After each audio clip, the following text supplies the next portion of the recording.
Germany. German guys. Yeah, this is one of the cattle tracks there where it's Come out, and they built this just for this particular thing. Seeing them come out of that door was amazing. You see, every 2 people would have like 100 people come out. So, they all had, these are all Orthodox people, so they all had large families. It's not like secular Jews would have. They showed once that a secular family will have 8 to 10 kids as offspring. A religious family will have maybe 100, and an ultra-Orthodox family will have 300. it's amazing. So this is near Galim, Gan Eden, for me. It really is like a Gan Eden. Yes. It's very beautiful. And we're leaving now the synagogue, we're leaving the houses of our parents, and we're going into the house of testimony built 1990.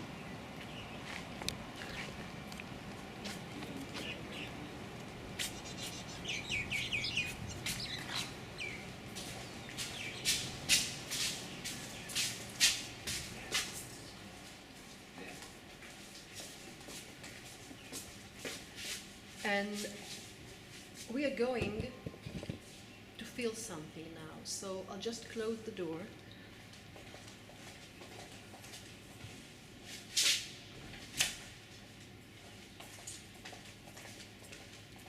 And please join me here.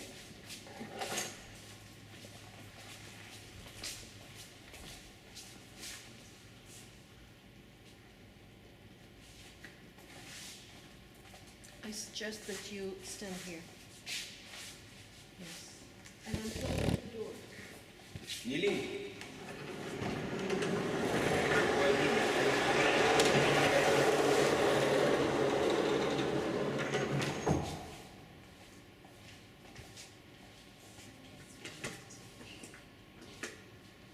I'm putting off the lights.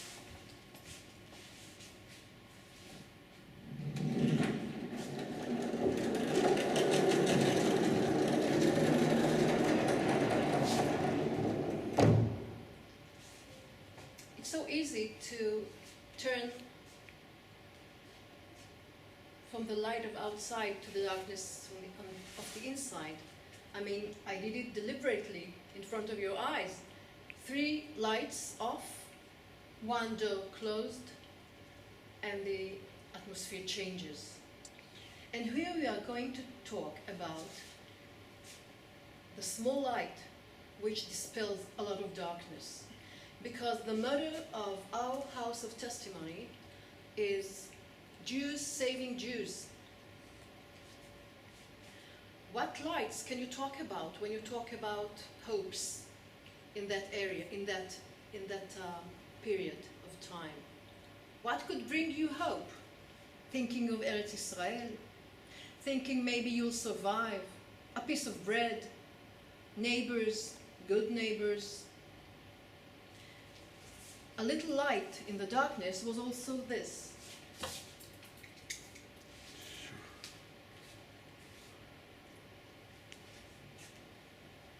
The lights are in models of synagogues.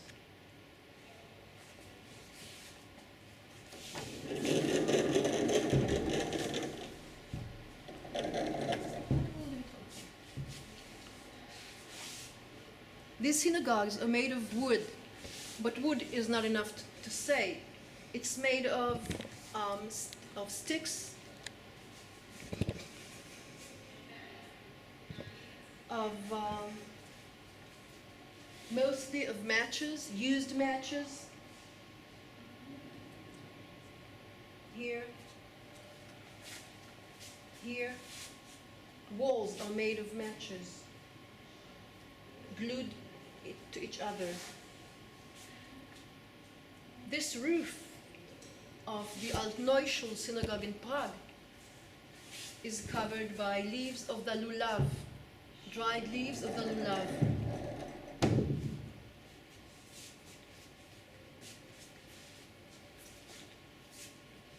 And the small towers here are made of sharpened pencils. You can see it more Here you see it very clearly. Here you see pieces of straw put one by the other. And it all started when Hanan Weissman,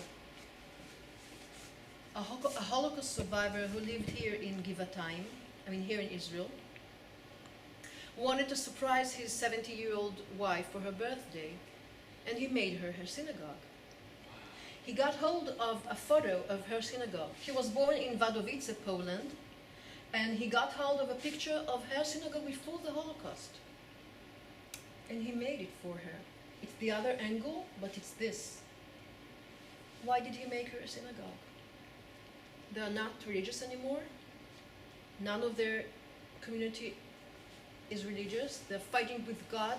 They have complaints. They're arguing with him. So why a synagogue? If he wanted to surprise his wife, he could make her class, her parents' living room at home, but he made her a synagogue. And their friends, also Holocaust survivors, came to him and said, Hanan, please make our synagogue too.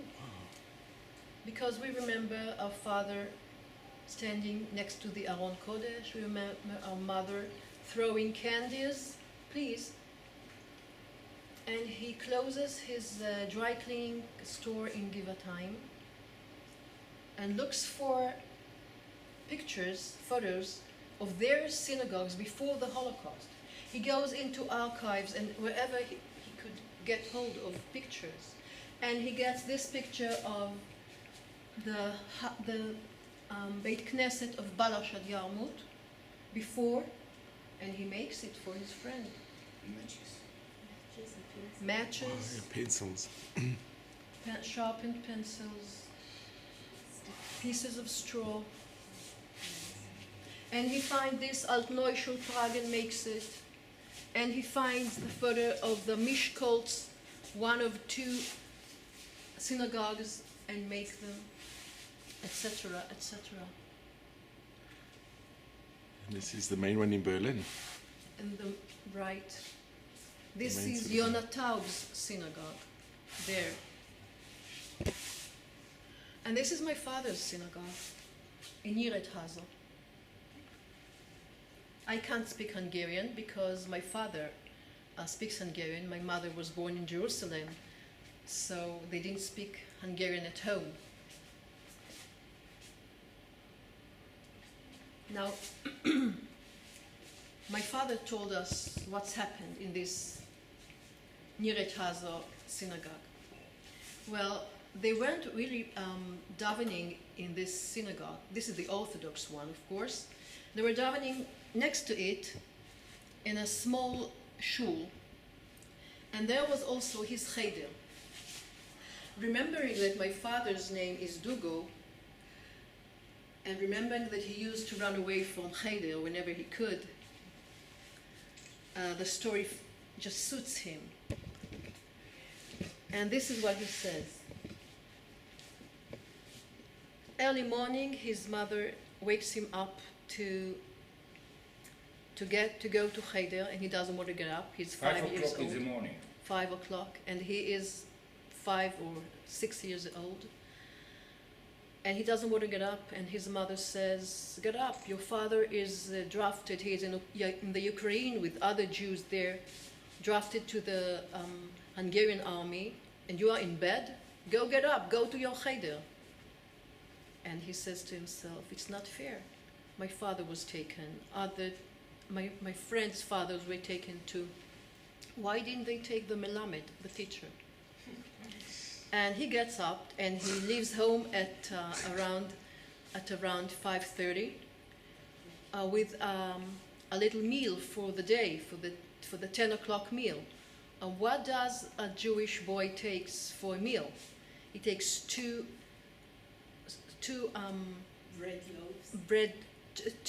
slices of bread with some paste and and onion and goose fat or something.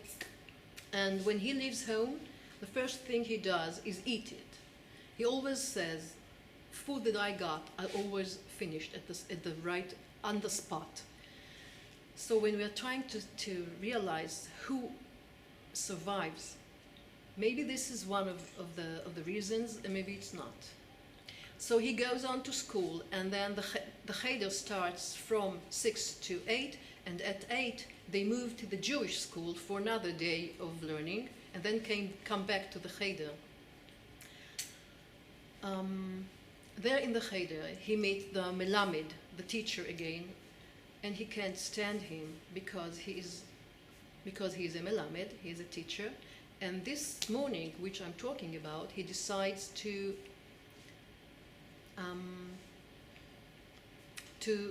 ignore the melamed and to make a little show.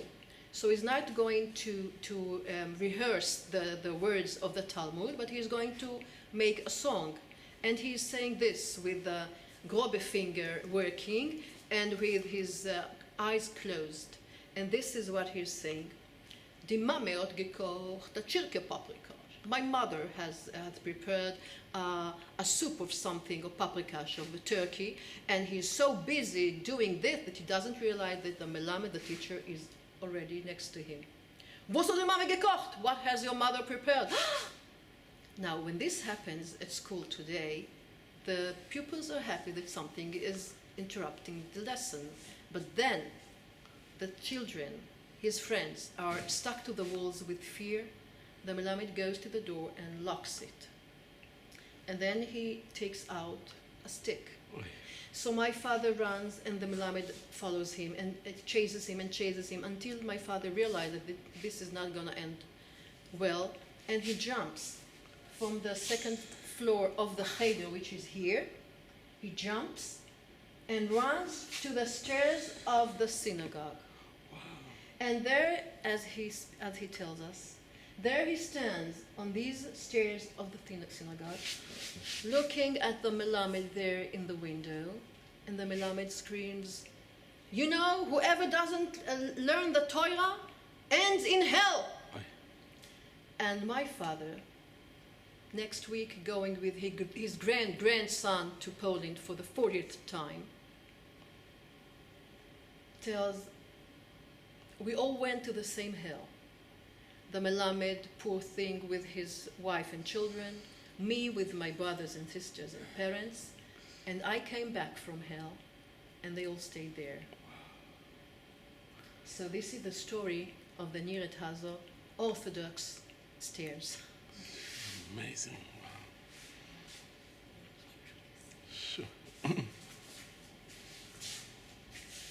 2 synagogues were in Mishkot, and only one of them is still there today. Who demolished the other one? So where is this? The one we're watching does not exist anymore. But which country? Mishkot, Hungary. Hungary, okay. We're moving to the Hungarian subject. Right, okay. So this is not there anymore. Who demolished it? Germans? No, Hungarians. And this brings us to the Hungarian Nazi topic. Yes. We've been there in Dugo's shul a few years ago. It still exists? Yes. It's redecorated, and the areas which belong to the Jews were sold, and with the money they made it a little better. And each country in Europe today loves Jews who come. It's a tourism. Profit. It's a good profit. Is it in Budapest? No, it's in Niret Hazo. It's 280 kilometers from Budapest. It's the countryside. And both shuls still survive, the small one as well? This one? Yeah, Yes, the we've been there too, the cheder, yes. And what is it used today? It's It's the office, it's the Jewish office there. But there are no but it's Jews been around. returned. It's Yes. returned to the Jewish community. Yes, but There's no minyan. when we entered, we saw the walls and everything was redecorated and painted and beautiful. but there were candies on the floor. So candies on the floor means that there was a Jewish celebration, a bar mitzvah or something, but this is the whole thing, because there were candies and there were not children. Had there been children, there wouldn't have been any There would have been candies. international. And this is the lesson. This is the lesson. I mean, these synagogues are alive only a few times when Jews come in, and when our children go dance there, and when we make the walls tremble with songs from Israel, Jewish songs, from clicks of cameras. But the moment we leave, Silent. they're silent. So if you want to see the beautiful communities before the Holocaust, go to the cemeteries. The tombs tell stories. If you want to see destruction, go to the synagogues. It's very powerful, no? זהבה, Very true. איך נדע שההורים שלך הגיעו או לא? יש לך טלפון? And Zahava, the coach, we need to, Oh, this carriage. תסגרי איתך. This carriage has a few words on it which tell the story. This carriage was used as a funeral carriage. I mean, it's not for Lady D to wave to the citizens. It's for the people who lie here. And it's written, Tzedek lefanav, it should have been Yehalech. Some words are a little peculiar in Hebrew. And so we realized that this very authentic carriage was renovated by somebody who didn't know the difference between a bet, a kaf, a taf, a chet. And so some words here are don't belong to the right text. However, this was to create a very respectful funeral and to bring Mr. Deutsch or Mr. Schwarz before the Holocaust in Hungary to the graveyard. It was very. and here's a picture, Yes, it was. some of Oh, them. this is in America. The same sort of funeral, Yeah. only white. Of course, this was carried by horses. And when Mr. Deutsch or Schwarz passed away, he didn't know that his children will be those who carry carrying. the carriage of corpses in a few years. There's a whole museum of carriages, like these funeral carriages, in Matisalka, I think, and this is one of them. We bought it from a goy in Hungary. In Hungary, wow. Yes. It's incredible. And so we are going to enter our the subject of a little light dispels a lot of darkness. And we're moving back to Budapest, 1944. There was a glass house there, which was a glass factory, owned by Arthur Weiss, a Jewish businessman in Budapest. And during the 5 years of Holocaust, from 1939 to 1944, Jews who survived tried to escape to Budapest because Hungary had a treaty with Germany, and so Jews in Hungary thought it would not come to us.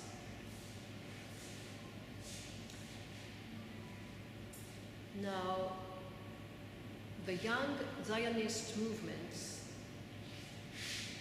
Jewish movements in Budapest knew what to do. They identified refugees from a mass grave, from everywhere, who came, and they knew in the morning what they would need. They would need somewhere, a shelter, they would need food, some drinks, and most of all, papers. And so the young Zionistic Jewish movements in Budapest forged papers, and they gave each Jew who came at night a forged paper which makes him a legitimate Hungarian who lives in Budapest. And because Hungary has a treaty, people in Budapest, around 200,000 Jews in Budapest itself, think they'll get over it. But 1944 March, Eichmann enters Budapest. And in a moment, their life is in risk too. Some of them flee, escape. Most of them remain in Budapest and forge papers, now turning Jews, Hungarian Jews, into Swedish or Swiss citizens of Budapest, trying to create a diplomatic immunity.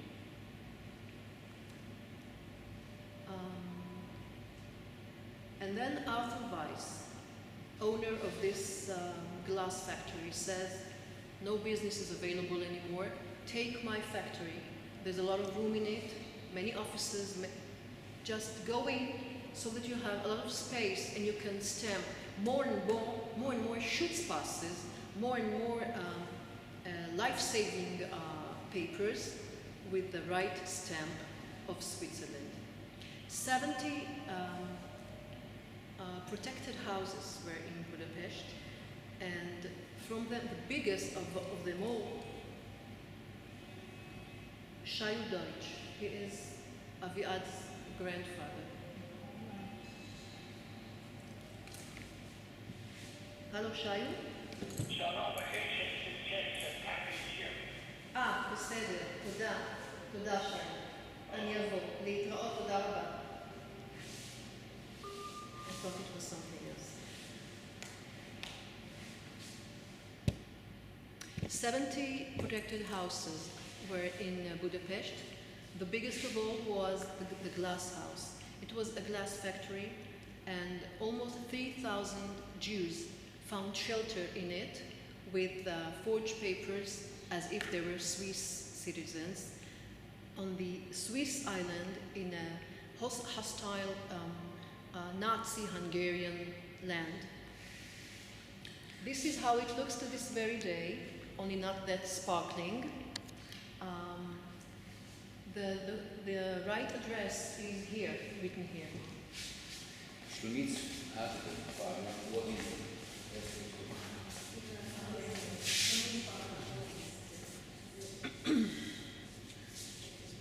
maybe you should stay here because I'm telling something about it. זה מעניין, השם של הרחוב, זה דבר נוראי. את צריכה משהו מדהים. The address is in Budapest, Vadas Utca. Utca means street. Vadas, it's very sarcastic. I asked my father what is the meaning of Vadas in Hungarian, and he said, the hunter. Hunter? So, Unbelievable. so and in the number 29, this thing stands till this very day. And you see here all kinds of glass, all kinds of ornaments of glass. And the street is not very wide, it's quite narrow. And Karl Lutz, who was the vice consul, the Swiss vice consul in Budapest, he leaves the consulate unlocked, and the young people, the Jewish Zionistic movements, come in the afternoon and just open the drawers and take the stamps and stamp more and more Schutzpasses to save more people. I don't see, oh, okay. And he is probably the one who crossed to the other side, climbed to the second floor of this house, which is opposite the glass house, opened the window and shouted, "Jido!" or something, because this is how the moment was taken, was kept. You can see people are looking are up. just looking at this side. Karl Lutz's daughter was here. After the Holocaust, after the whole thing, he married her Jewish mother, who was there in the glass house, and raised her child, and she calls herself, I'm the daughter of Karl Lutz, the Jewish daughter of Karl Lutz. And she was here. She's a good friend of the house. And she told us it was her father who just climbed and took the picture. From this picture, we learn a lot. First of all, we see, I recognize him by the mustache, we see Arthur Zweig's father, who gave permission in. And we see the whole crowd. Everybody is cramming, and the congestion got worse every time. And people are looking. And here we see a very typical woman with this hair cover. With time, we saw such people, such women in the old city of Jerusalem. And of course, this guy here, who never thought anything would happen. But I'm just a last sentence, and never had anybody come and said, "Oh, this is my grandpa, this is my grandpa's father, my grandpa's mother, my grandpa's parents," whatever. No one ever realized, identified any of these people. That's it. And now we accept our. First thing you want to do is do what just Dov is doing, and open the Aron Kodesh and look for the Torahs.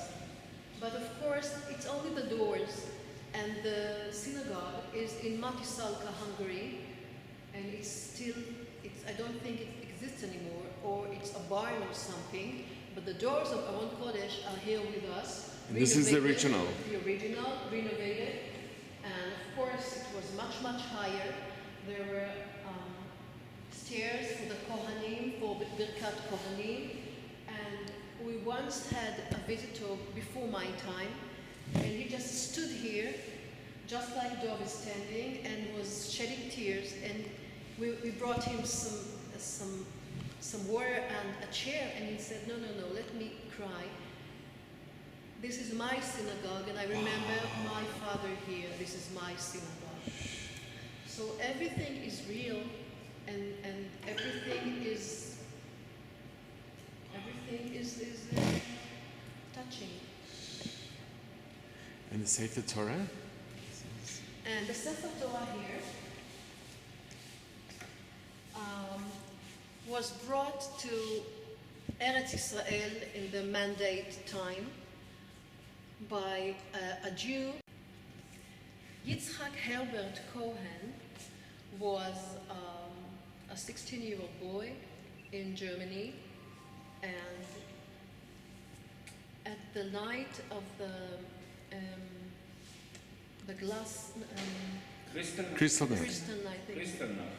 At the Crystal night, the Kristallnacht, he was taken with his father to one of the camps in Germany, and then was liberated only if he takes one suitcase and leaves Germany in 24 hours, which is what he did. What did he put in his suitcase? He came home, and his mother told him that not far away there is a barn full, a storehouse full of Sifrei Torah, which were gathered from all shuls around when shuls were set on fire. And he took a small burnt one from his synagogue and biked to the other town during winter at night for a few hours, and came there to the barn, to the storehouse, and entered, and there was a big pile of these Sifrei Torah, and he climbed it and took the biggest of all, which is this. He took it from its Etz Chaim and took only the papers, the Parchment, the scroll, parchment. only The parchment scroll. Thank you. And instead he put the small burnt one, which is brought from home, because the Germans were counting everything, and it has to be the same number. And he took this scroll and came back under his cloak, and this is what he brought in his suitcase when he left Germany after in 1938. His daughter gave it to us. Wow. Yad Vashem were asked to store this Sefer Torah, and they said only in our cellars, because we don't have a place to put it, and this is why it's here. It's a very good place to be. And a very similar story is with this Sefer Torah, which was brought from Balashad Yarmuk, a synagogue we met before, and this is my son. Hi, he came in for the car. בוא, תגיד שלום. איזה משפחה. אייזן, אליעזר. נעים מאוד. Nice to meet you, נעים מאוד. היי. נעים מאוד. 10th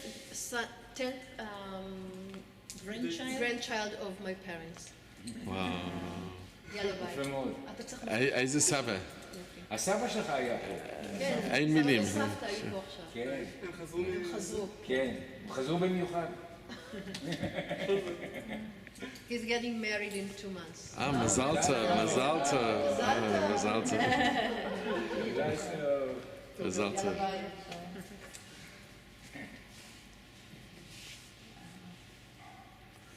So this is the synagogue here. I recognized. I thought it's something. Was it this your father's synagogue? No, this is not... It wasn't where your father no, walked the steps. No, and this one has this vitrage Yes. in the... front. the I think front. it's the second synagogue. Right, it is. Yeah, It yeah. is, and we have there. It has never been renovated or reconstructed. No, it just remained in his ruins. And this picture was made by people in Australia who, from their memory, they just pulled out the memory, and he made it the Beautiful. Wow. From memory. It is also From memory. made in wood, if you can Yes. Yeah. take it out. Also made in wood. And he's saying, I made this in memory of my kehila, my family, the Federers from Balashad Yarmut, Hungary. And this is a synagogue, and this is what he remembers. Moshe Federer, that's his name, yes.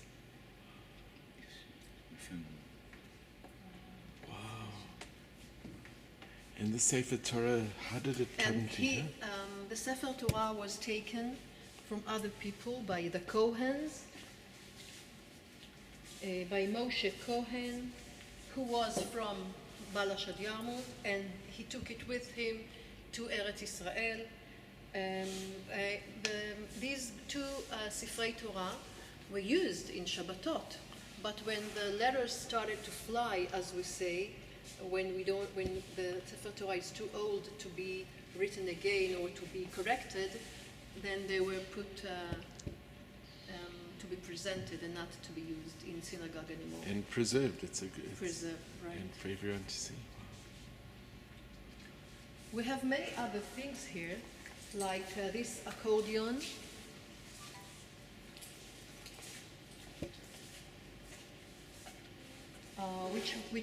Which belonged to Max Kupstein, a boy from Germany, who with other children were taken on the Kindertransport 1938 from Germany to England to save them. and he wanted to take his accordion with him, but his parents said, "We'll follow you and bring it to you." They did not come, but their neighbors came to England and they gave him this accordion. And the woman who works in our archives was looking for the accordion for many years. In her lectures, she used to say that she's looking for it until someday, somewhere, a man said, "I know it because I'm Max Kupstein's son." And my father threw it away, but I took it. And I have it, and here it is. Wow. הנה, And here's the picture. סיפורים, סיפורים. What a story. These buttons belong to the son of the headmaster in Munkach Gymnasium. Munkach had a school, a high school called Gymnasia, and everything was taught in Hebrew. It was the Hebrew Gymnasia, and it was such a good school that a Gentile wanted his son to learn in the Jewish Gymnasia, and he was accepted as a pupil. And when the time came, this Gentile family saved the son, Amos Rubin, son of chief of the Gymnasia, of the chief administrator, and he saved him by giving him a place to hide. In hiding, he used to play with buttons. This is one group, the other one with the paper is the other group, and they're fighting, soldiers and soldiers all together, as children used to do in hiding places. Like chess. Eliyahu Rubin, manager of this gymnasia, wrote a physics book in Hebrew. Because in Munkach, they were very Zionistic, and they learned in Hebrew and talked Hebrew. And where's Munkach? Munkach is, how can I say, Slovakia, Czechoslovakia. No, אבל it's not גם חסידים זה, הוא very ultra orthodox. It was Hungarian area. לא, זה לא... יש את חסידי מונקאץ'. איך קוראים להם? זה the big Hungary, אבל זה לא נקרא. זה שייך לאוסטרו-הונגריה אימפריה. הונגריה הגדולה. Hungarian speaking area. נכון. Okay, yes. בצפת יש להם Before the First Unbelievable, World what a War, story. it was part of Hungary. האימפריה. Part of the empire. אבל איך קוראים להרים האלה? Carpathian, נכון, תודה. in the Carpathians. הכל שכחתי. And Zahava, this is the most amazing makande. Okay, What we yes. have here. These were made by Dvora Zimmer, who lives in Ashdod. She's alive, and she's a survivor. And she made all these. And things that I want to talk about is this little bag for tefillin. It has 3 letters. What are the 3 letters here? You see, it's Aleph Dalet Lamed, which is Avraham David Leitner. And that's my father. When 1990, with his first, maybe 2 years earlier, his first journey to Poland from his own will, not to mention the time he was compelled to go there. Yeah. And when he was first in Auschwitz-Birkenau, it took him some time. He didn't go to the crematoriums at first. It took him some years to go with students, and only at the 5th journey to Poland did he have the courage to go to the place where he was almost dead. And he took a stone out of there, and he said he took the stone from crematorium number 2, and he said, if stones could talk, I could have talked to my mother. He put the stone in his coat, of course. Smuggled. He smuggled, only then it wasn't smuggling. It was as if, it's his. This is what he thought. Today, it's a terrible crime, and the news all about it. But then, in 1990, it was possible. And he put it in his bag of tefillin and brought it home. And for years it was in my parents' cupboard and I didn't know. He couldn't do anything with it, but he couldn't give it away. And with time he gave it to this house of testimony, and it's here. And this is the stone. Wow. This is the stone. This is a real stone from the crematorium.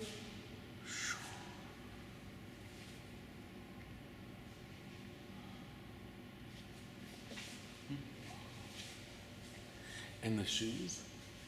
The shoes are also a story. These are from Majdanek. And at first, when journeys began, each group of guests in Majdanek in Poland had to add a Polish guide with them,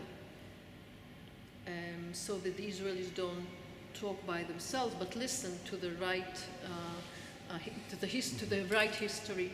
And so the Polish said that the Polish guide said that these are shoes of Russian prisoners.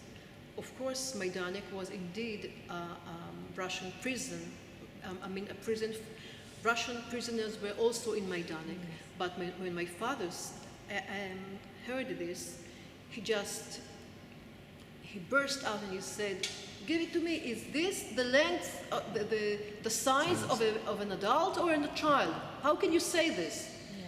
So it was one of his first takrit. His first incident with them. He asked the boys there to give him a hand, and he climbed them. He was 30 years younger, and he took a pair of shoes from there, and again put it in his coat, and after years gave it to the house of testimony. Amazing. Everything has such significance. איך אבא שלך אמר? רק משוגע עושה כאלה.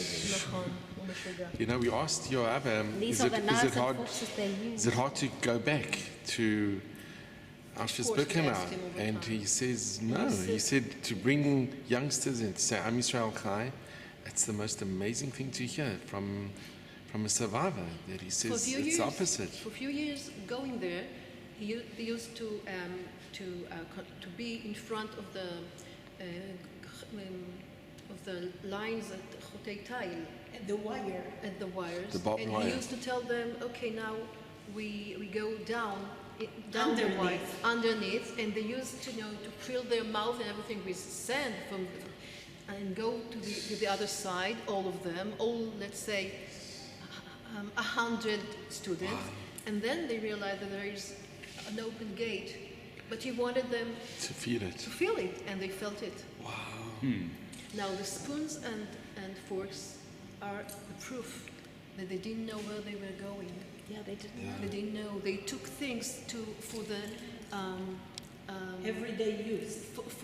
for the future. I mean, they were moved to the east. That they work. believed in the They lie. moved to work. They To believed work. in the lie. Yes, They this is thought what they were transferred. In fact, This is how it worked. you're right. In Yes. fact, when we went there, we saw in a room with all the dishes, Pesach dishes. With Pesach, people thought they're going to go and Because they celebrate thought Pesach. they were being Yeah. transferred. And this is the big secret of the Germans. Yeah. The lie. They were The deceit. The deceit, right? This is how it worked. Because That's children how they- ask, why did they go there? Yeah, They didn't know, and they were promised that everything would be okay. yeah. And they got letters, they got postcards. All I'm fake. here, it's okay. Yeah. Yeah, it's a big deceit which worked. What it below. is, this I don't really know what it is. It's pieces of shoes. And this is what she's. Yes. שיבין את Caracas, דרום אפריקה. Venezuela. Yes. שיבין בדרום אפריקה, את החבר'ה. היהודים שזה מתקשר. The בתפוצות. Yes, the family is Gewirtz, and their donation enabled this house to be established. Wow. Caracas, Venezuela. Today, Venezuela's the currency is worth nothing. It's just amazing. This is so special. Sure.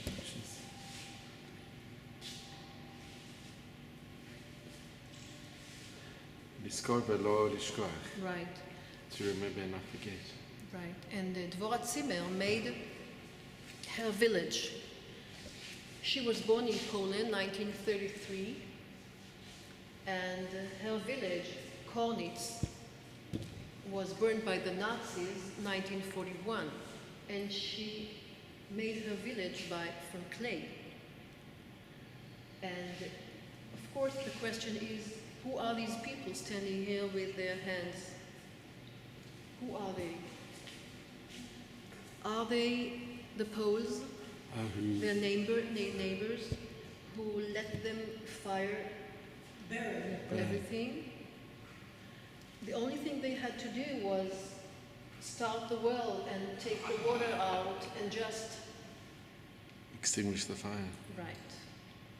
Or could it be the Jews in Israel, in the land of Israel, though we didn't have a state then, but we had a land, could it be the Jews in the land of Israel who do not help, who do not come to help, who don't know what we're going through? It's very significant.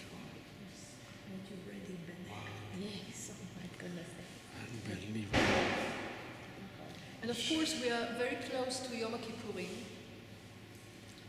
And she also made this. And we said in Tfilat Yom Kippurim, we say, Ki hine kachomer beyad hayotzer.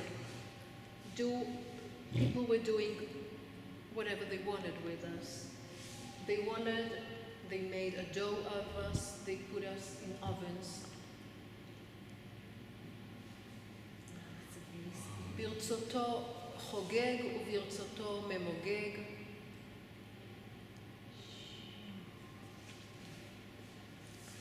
Wow. This was made in 1988. And here she has.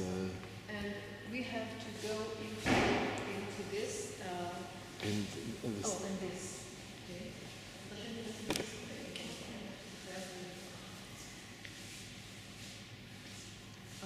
This is the welcome, the first thing you see. 1938, the burning of the books in Berlin. First question which you ask is this real? Children ask, is this real? And I say, of course it's real. It's real because it happened. The burning of the books, 4 months after Hitler gets to power, he puts all the Jewish writings in fire. But is this real? No, nothing has been left. It's all It was destroyed. burned to the end. So this is a saying of a sculptor. And she reacted in clay. She made the books, and then she took some German books, put it on the fire, and put it above it all.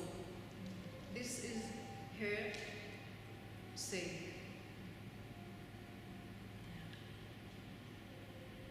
Stefan Zweig was the most famous writer in Germany Yeah. till 39. At his 38, all his books were burned out. And he made suicide later because he was so disappointed what happened. He called it the world of yesterday, העולם של אתמול. And he was so famous and so honored, and because he was a Jew, they burned all his books. So there's a saying. מה זה? Austrian Jew. כן, כן, אבל... Now this was written Heinrich Heine, a very famous German Yeah, he said Jewish poet. you burn the said, books and then place where you burn books, you'll end up also burning burn people. It Yes. was Heinrich Heine, yeah. He said it more than 100 years 1820, earlier in yeah. Spain. He didn't know it would Yeah. fulfill. That's what happened. It happened in Europe when they burnt the Talmud, when they... So did the burning of the books took place a long time before Kristallnacht, or? Yes, it was, Kristallnacht was 1938, and the burning of the books was 1933. when he came to power. Yeah. 4 hours, Oh, 4, yes. 4 That months. already after- was the sign of things Yeah. to come. Yes, if you didn't escape on time, you were there. And this is what made the 5th Aliyah to Eretz Israel.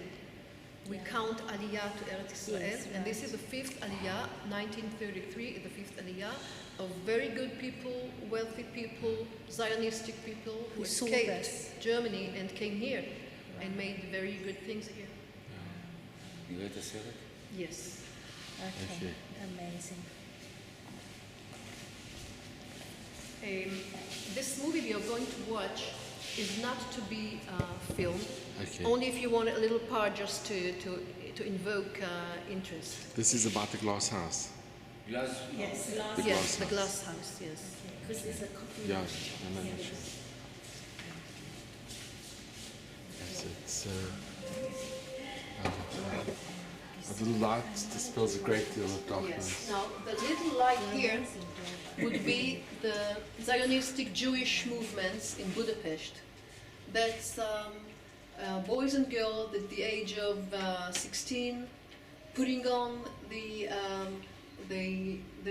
uniform of the Nazi Hungarians and looking for Jewish people to save them and to bring them to protected houses.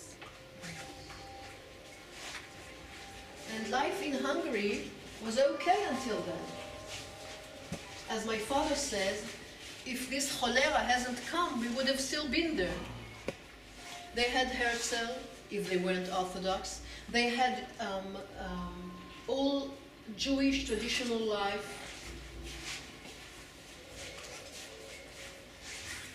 They had friends, they had family, they had weddings, they had bar mitzvahs. It's true, you know, their life there would have continued. In the interview with the lady that I interviewed about being on the Castor train, so she mentions that in Budapest they lived very normal lives Right. till near the very, very end. Except for the stones from the Goyim on the way to Ukraine. את יודעת בסיפור שהתכתבת על אבא שלך, זה שתיארת את הילדות שלו באריכות, זה היה חכם מאוד.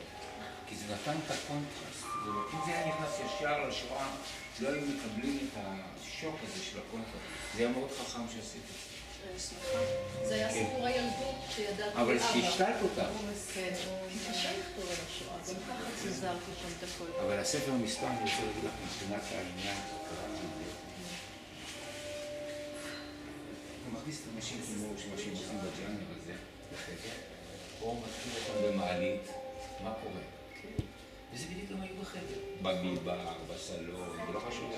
אבל בסך הכל, אם אתה עושה תיאטרון, כמה מאחר אתה צריך? לא צריך את הוליווד בשביל זה, בסדר?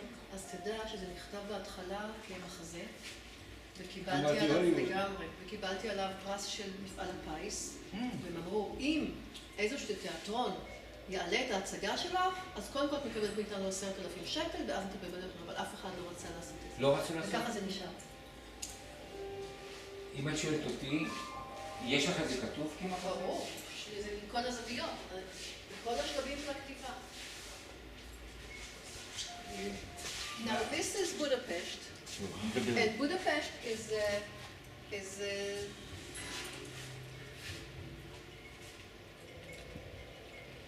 there's a river, the Danube, which splits Budapest into Buda and Pest. And this is one of the bridges which connect the two parts of the cities. And you'll see in a minute how German trucks come down the bridge and enter Budapest. And I'm saying enter, not conquer Budapest, because Budapest wasn't conquered. Budapest gave in. Budapest was clapping hands. Welcoming. Welcome, welcome. We won't be the last country who still has her Jews in it. And of course it was 1944 and the Germans had no trucks and no means to collect the Jews. And so the Hungarians said, we'll do it. And so the trucks are Hungarian and the trains are Hungarian and the train drivers are Hungarian. Every Hungarian policeman knew where his Jewish families live in the village, and a carriage and a horse just wait for them outside the house. And in the trains, talking Hungarian, the train drivers tell their prisoners, leave here at home, in our homeland, all your jewelry.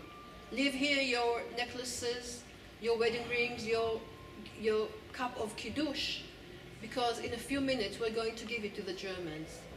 Isn't it a shame that they'll get the gold? Wow. מדהים. זה מדהים.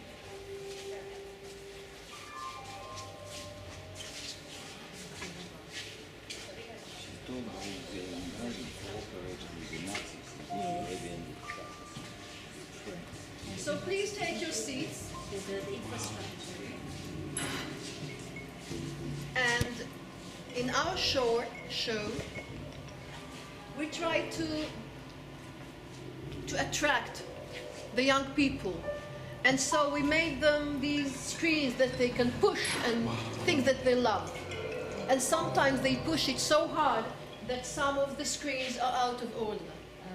However, 3 dilemmas will be put to you, and you'll have to take a decision 3 times.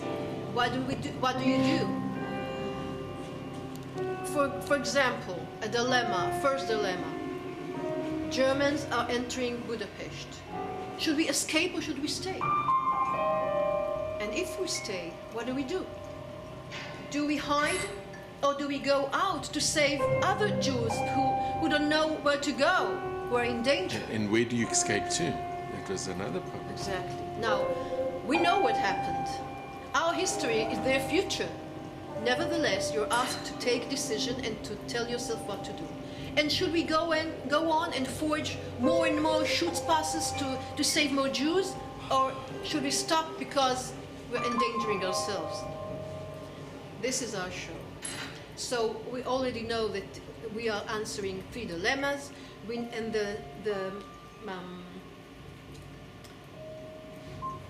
the results of this of your decisions will be here in 2 diagrams in percents, and Schutzpass is the name of the forged paper which keeps you alive, and then the Hungarian Nazis are called Arrow Cross. Let's start.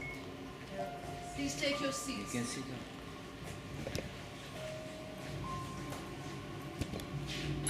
May I? Yeah. So you're taking the beginning? And Okay, that's just it. the beginning, yeah. Okay, thank you.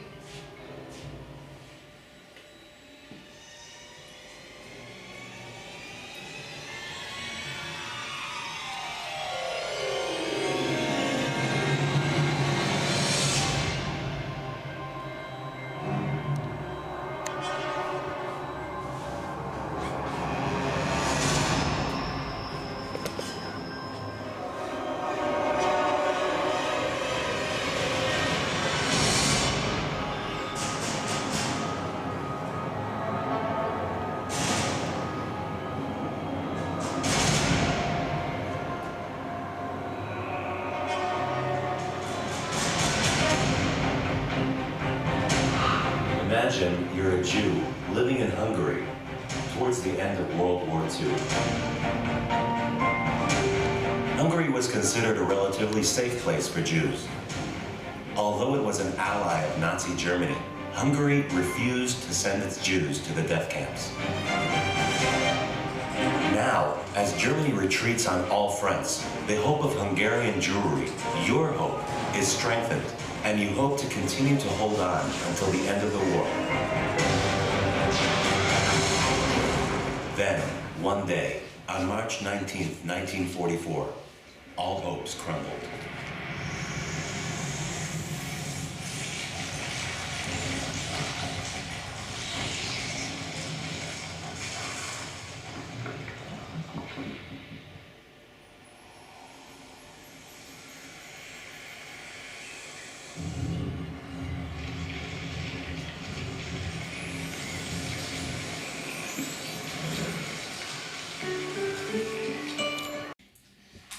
This is the synagogue of Piotrków. Piotrków was the first city in Poland which was conquered when the Germans came in.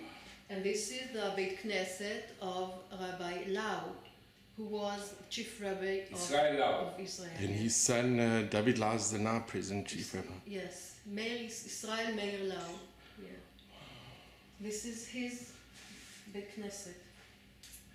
And these are just the same, just Hanan different. Weissman, same. He built these as well. Yes, All from Eastern Europe. And then right. here's Rabbi Lau's book. And over here, This is a story which I Okay. do not know how to tell, but it connects with the one who made the vitrage in Beit Knesset. He is also from the city of Vats in Hungary, and he found this curtain and renovated it with his cousin, whose name also is Shlomo Herzfeld. There are two Shlomo Herzfeld, and this is how they met each other. They knew each. The name was in two places, and they met after the Holocaust. wow, okay. Shabbos! Shabbos! January 18th is already remembered for Dugo's death march. But January 18th, 1945 is also the date in which eastern part of Budapest was liberated, and it's also the date where we called all people who were in the shelter in the protected house of Beit HaZchuchit, of the glass house, to come and tell us about them. We made it famous in all papers and everywhere. We wanted them to come so that we can see them. Until then, we had pictures and we had testimonies, but not enough. We didn't know how many people would come. It was 3 years ago, 3.5 years ago, 2015, and over 100 people came with their Philippines, with their grandchildren and great-grandchildren. They sat here just like you and watched their story.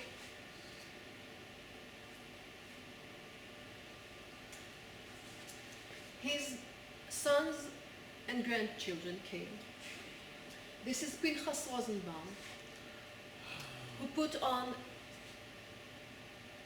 the Nazi uniform, the Nazi Hungarian uniform of Arrow Cross, and went to save people. And his children came here.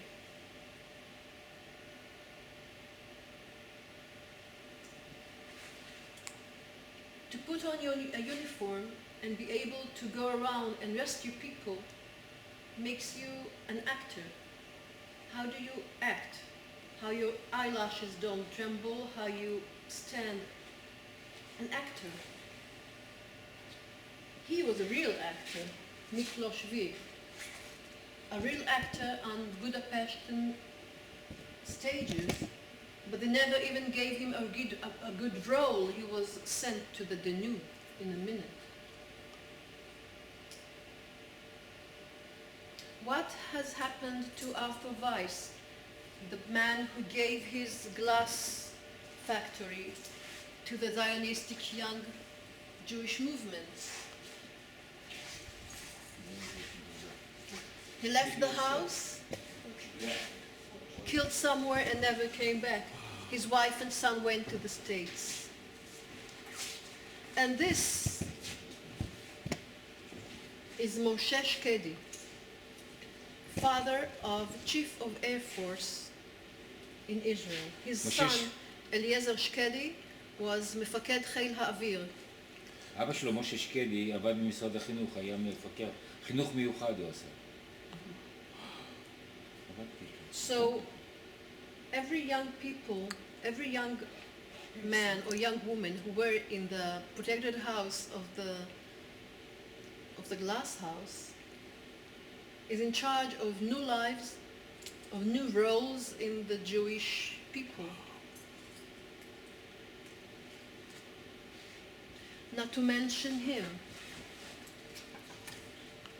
Alexander Weingarten also acted under forged papers, saved tens of Jews, sorry, from death march. He was shot in the street in Budapest. He wasn't really hurt. He made Aliyah. The land of Israel was at the very beginning. The mandate was just leaving, and he participated in a fight for Jerusalem and was shot and died there. He saved people in Budapest. He saved people in the land of Israel. He was only 23. So this is the story of the glass house.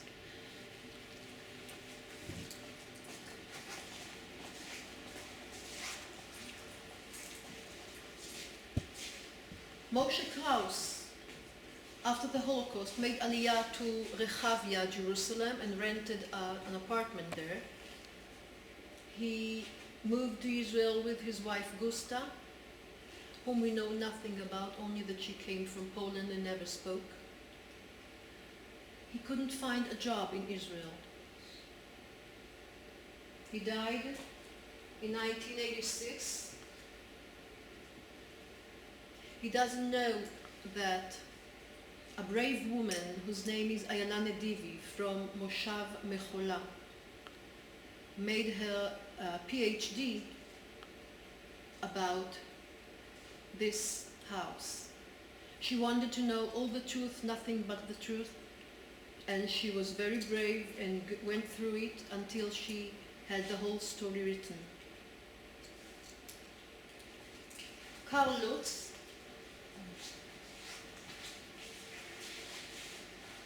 was condemned by the Swiss government because he did what he wanted. Who gave you permission to help the Jews there in the glass house? And then he got his dignity back. And in 1965, he got recognition, thank you, as righteous among the nations by Yad Vashem. And he stood there on the stage, giving his speech, starting with the words, "Why me? You have your hero." Moshe Kraus. Moshe Kraus. 3 years ago, when we established this glass house, we also established, if you can say so, a street named after Moshe Kraus in Jerusalem, in Shchunat Pisgat Ze'ev. When you name a new street, 2 signs are produced by the municipality, and we also got one of them. One is standing there in Pisgat Ze'ev, and the other one is here. Oh, Written in three that's amazing. languages as demanded by the law. Wow. And this is an original. Yes.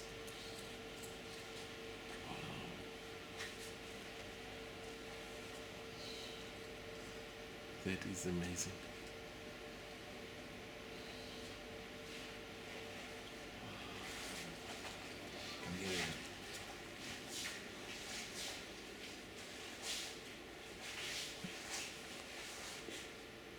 Now, we also give tribute to other rescue operations.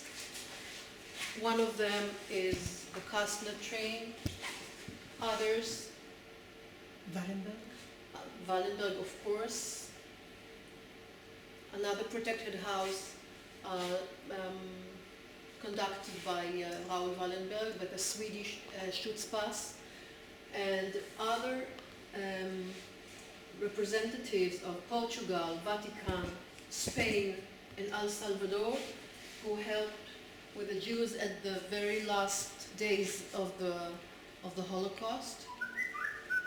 And the reason Kastner is not a part of our show is because he had nothing to do with the protected house of the Swiss embassy. But it's very controversial. With Yes, Kastner. but he didn't do anything there. He has he gets his points by saving others. But they say that if he would have told more people what was happening, Of course. so much more could have Of been course. done. Now, It's a very Kastner controversial. was working with Joel Brand. Joel Brand's son, Daniel Brand, told me in Tzfat that he would never come to see this show unless we put more room to his father, to Joel Brand and to Kastner. And I was saying, we have this, and Kastner has nothing to do with saving people in the protected houses. But he said, no, you're not giving the whole story.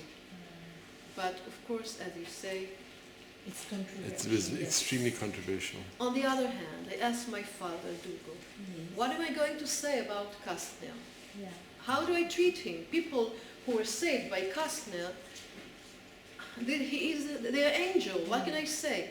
And he said, Zavale, even if Kastner had said, run away, put your children somewhere, do something, make riots in every railway station, we wouldn't have done it.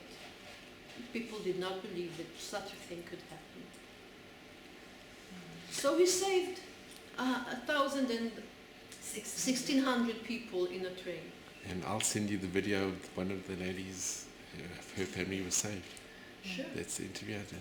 We need to add Sugihara as well. Yes, yes. We are talking about Hungary. Hungary, yes. Yes, only Hungary. And Hungary is not- Hannah Senesh isn't here as She's well. also not here. Yeah. I mean, you have to Yeah. commit yourself to one line, and this is it. Okay, yeah. So from Portugal, they actually saved the Portuguese. It was in Hungary that they rescued. They were giving Schutzpasses to Budapest from the Consulate of Portugal, of Vatican, and Spain. They were helping at the end. Mm-hmm. I mean, at the end, it was more popular to help the Jews. Because they saw that the Germans were going to lose the war, obviously. And that they wanted Yes. to look, But it is, wow, yeah, be in a good position. it's amazing. Wow.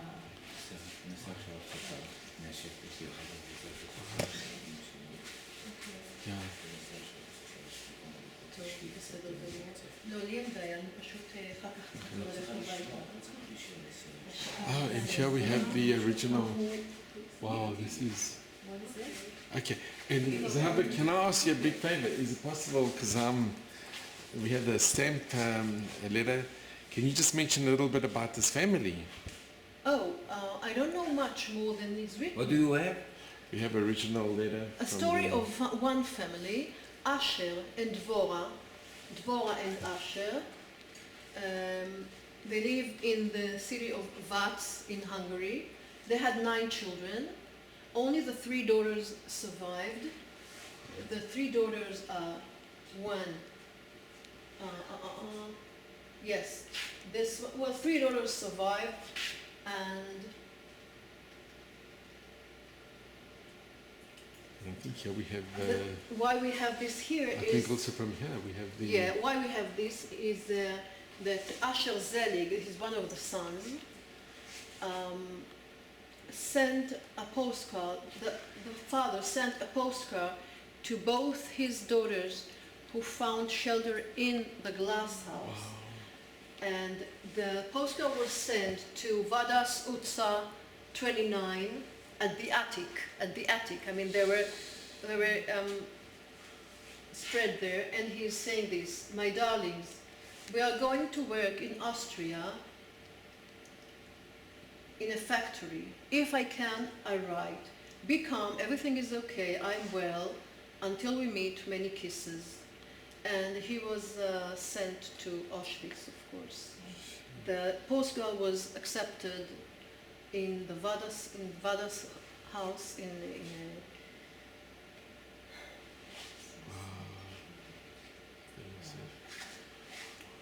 This is the postcard, the real postcard.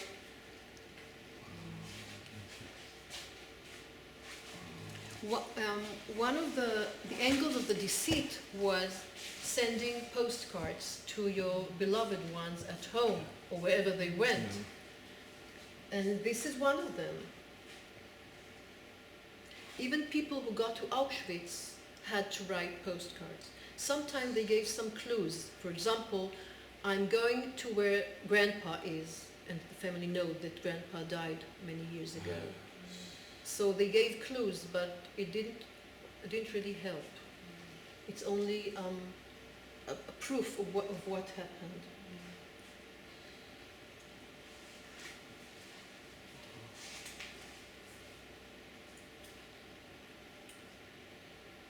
This is original. Yes, and we have more original. This one.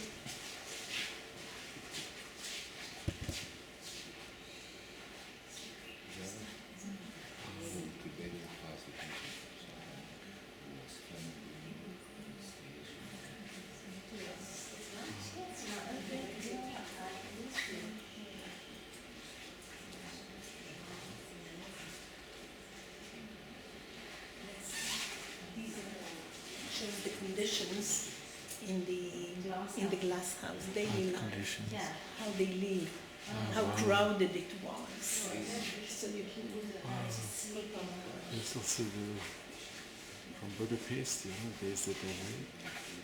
And this is how it was. And then if you could just... This is very important to show how life was. Yes, one of the prisoners, let's say, one of the people in Beit HaZchuchit was Shmuel Katz, who was a young boy who could draw. He was a painter, and this is his signature here. And of course, when you have a talent for drawing, you draw before the Holocaust, in the Holocaust, after the Holocaust. And this is Vadas Utzma, and this is this is the glass house, yes. And the Hungarians are here, people are coming. The Swiss stamp. And this is live in the yard. Wow, the glass because 3,000 people had to wash each day, and there was a 724 line to the bathrooms. And this is the yard. And when we were there, also we were there for the second time 2 months ago. You see the yard, and there's nothing in there, except that some of the rooms are rented, and it belongs to somebody, and there's no clue that 3,000 people lived in this place. Lived and were rescued there. Today, is it a museum? One room. One room is a museum. A senior citizen stands there, and he opens, and he's very happy that people say that they know the story, but there's nothing in there, almost nothing. That's a pity. That's a really big pity. כל התמונות של כץ, כן, שמואל כץ. עכשיו This תגיד, also, this is the Arab cross taking out people from the glass, yes, from the glass house and taking them to the Danube. So I didn't realize, so you said thousands of Jews were shot and then bodies were thrown into Into the Danube. They floated on the They Danube. said there was rain from the the Danube. book that I wrote about the poem, one of the poems that she wrote is that her father told that the Danube was red from blood. Yeah, because Yes. red from blood, yeah. Yes. red from blood, all the Danube. The red Danube, right, they say. זה כתוב שם, יש לה שיר כזה נוראי. So all the youth movements, they combined together. Right, right.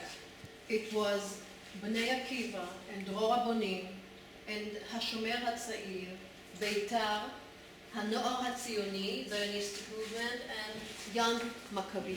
That's amazing. I owe my life to Bnei Akiva because my mother was born in Jerusalem and she was raised by Bnei Akiva. And at 1953 or 52, she came with her class to help at a new settlement called Nir Galim.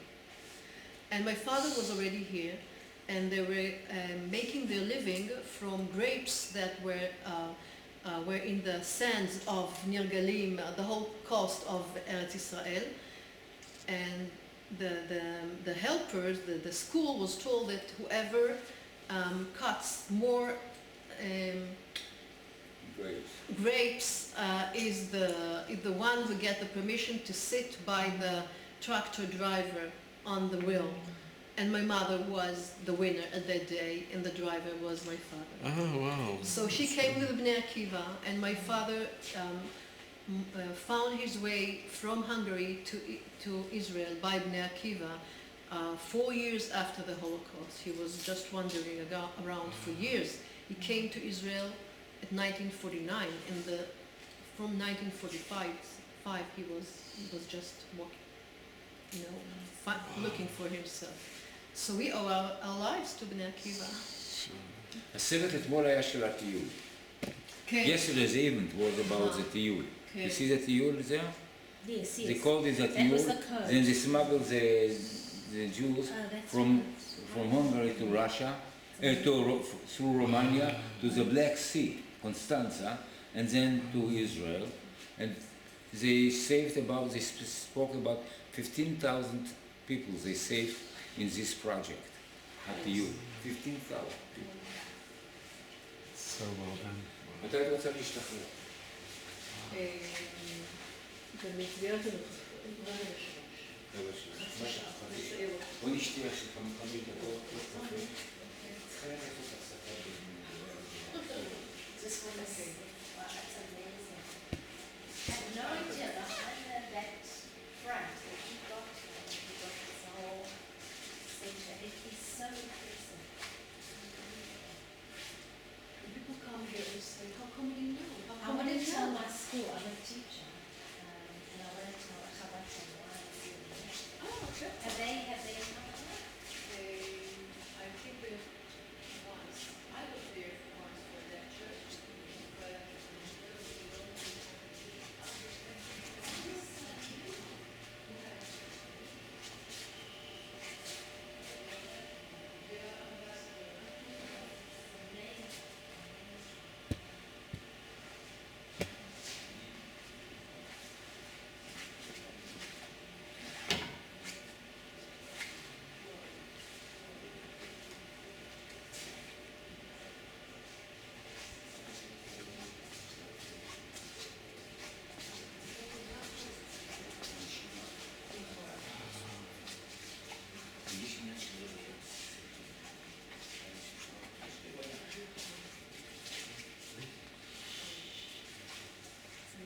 Incredible.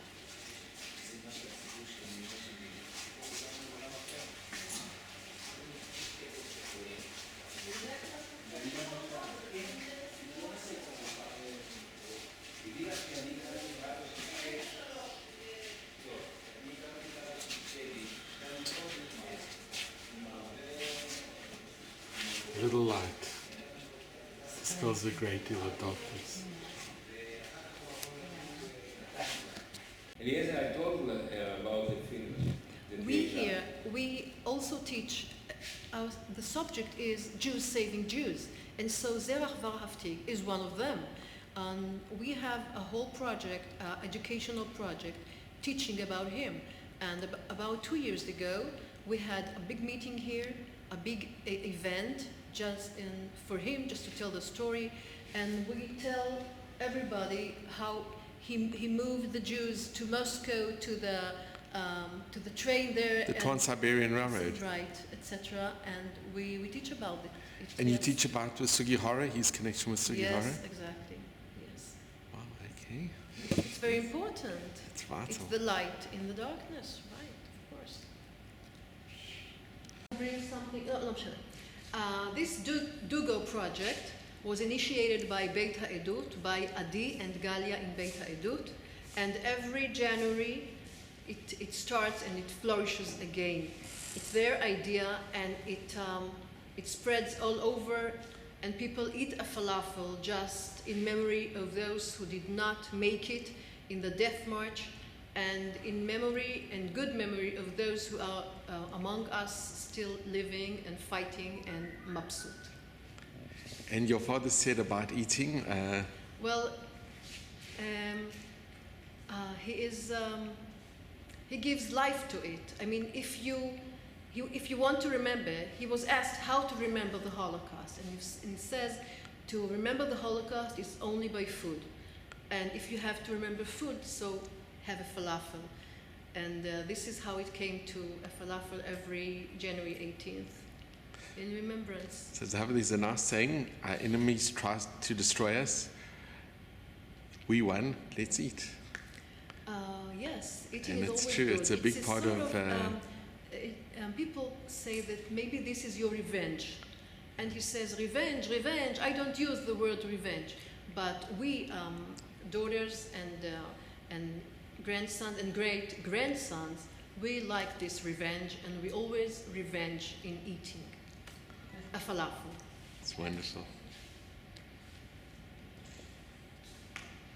Wonderful. Clear light.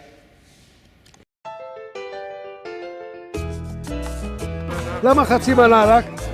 אתה לא יכול לגמור מנה שלמה? אתה לא מתמודד, זה שלם אז זה בסדר. זה נכון שאתה משלם על כולם? שולמן משלם, שולמן. לכל מדינה כאן בעולם, מאכל לאומי המוכר לכולם. דוגו, כן. דוגו זה בעצם... דוגו. זה בהונגרית, זה פקק של בקבוק. איך מגיעים לדוגו? שמי דוד. ביידיש קראו לדובד. מדובד סירבת שהגיעו ככה לשם. אם בא לכם עוד אחד, בלי בעיות. ילד בגן יודע כי האוכל מקרוני הוא איטלקי. ראית איזה מספר יש לי? יש לי שניים אפילו. תראה אותו, אתה יודע. ואתה יודע איך אני מספר למה שניים? למה שניים? היה מבצע 1+1. בטן תכאב ולא לוותר על הפלאפל. הקניבלים אוכלים זה את זה.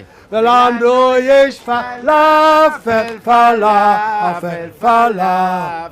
לאבא מתנה, גם אמא גם קונה, לסבתא זקנה, נקנה חצי מנה, וגם החותנת היום תקבל פלאפל, פלאפל, עם הרבה פלפל.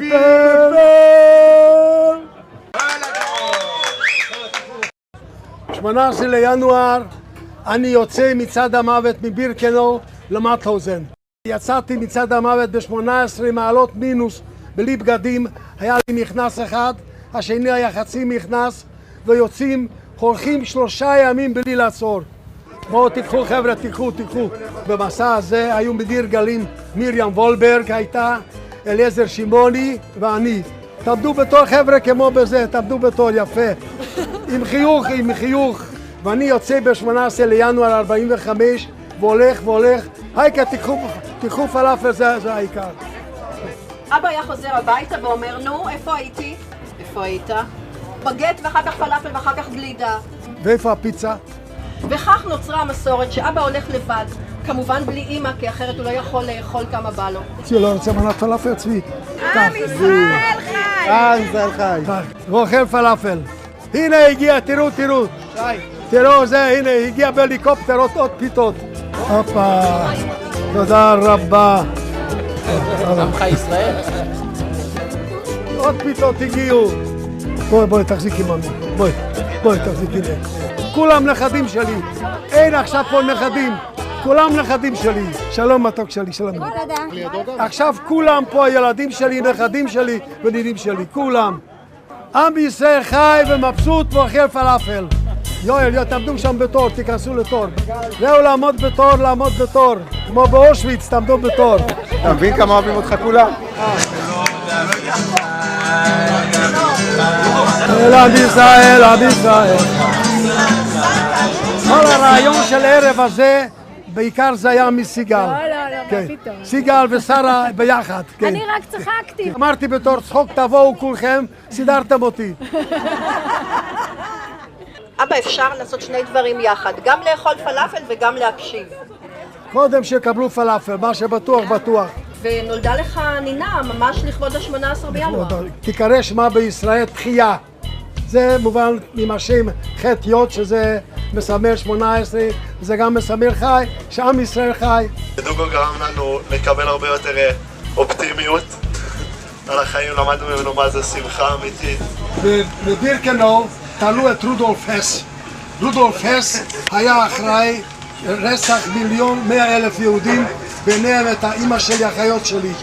זה המקום, אנחנו חייבים למקום את הרצח היהודים. ככה נצעק עם ישראל חי, שגם אלוהים ישמע. וכולנו צעקנו ביחד, נצעק גם עכשיו ביחד כולנו. עם ישראל חי! עם ישראל חי!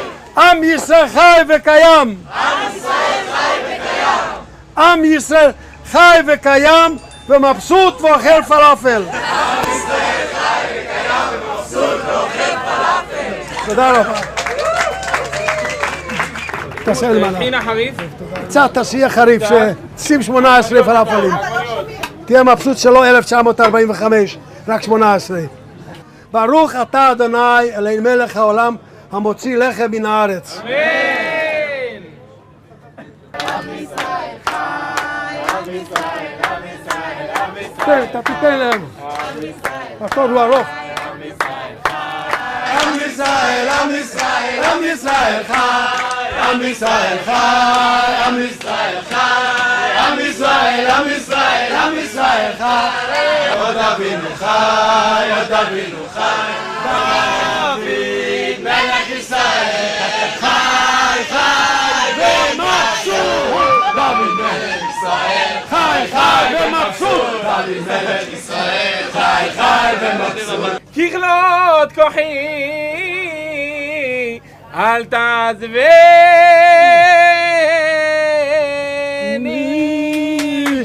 מזל טוב, מזל טוב. תן מנה לסיגלית ותן לחבר'ה רעבים, עוד לא גמרו.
לא לשכוח, זה...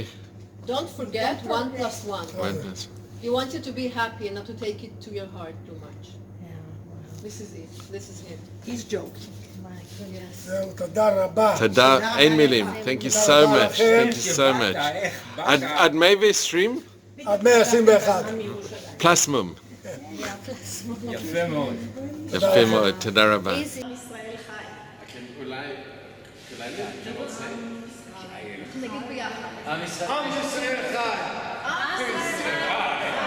וארץ זבת חלב ודבש, ועם ישראל אוהב